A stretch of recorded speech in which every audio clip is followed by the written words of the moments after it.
3 to the power x equals to x to the power 9 হলে এক্সের মান কত হবে? সূচক বা ইন্ডিসিসের উপর এটা ভারী সুন্দর একটা problem.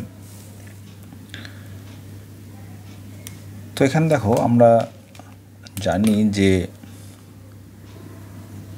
A to the power m equals to যদি বি হয়, তাহলে আমরা লিখতে পারি a equals to b to the power 1/m।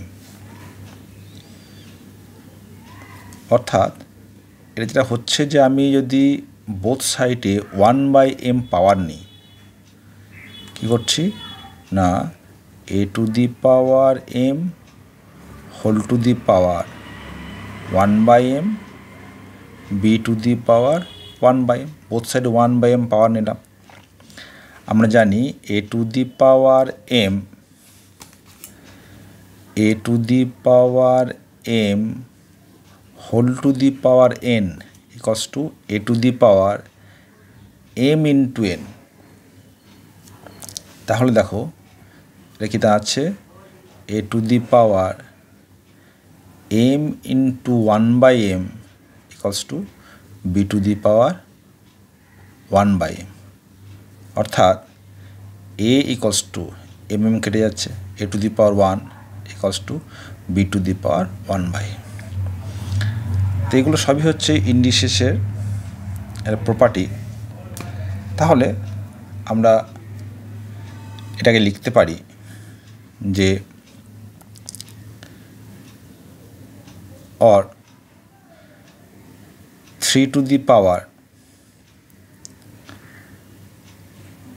x whole to the power 1/9 equals to x, or 3 to the power 1/9 equals to x to the power 1/x। তাহলে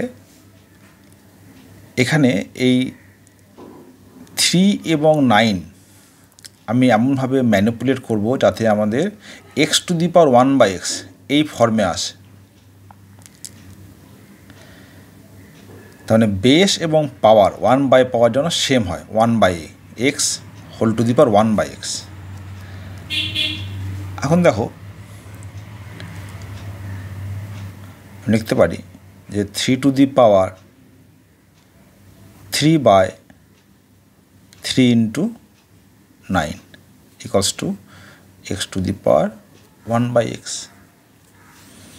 আর এবার তো জানলাম যে a to the power m whole to the power n equals to a to the power mn। তাহলে এটা লিখতে পারি যে 3 টু দি পাওয়ার 3 এখানে কী আছে যে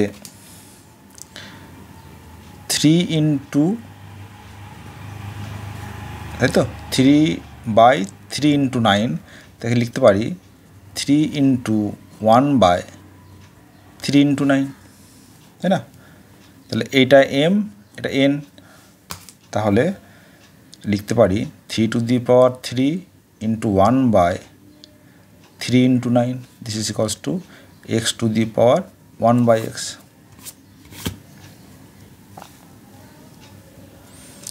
or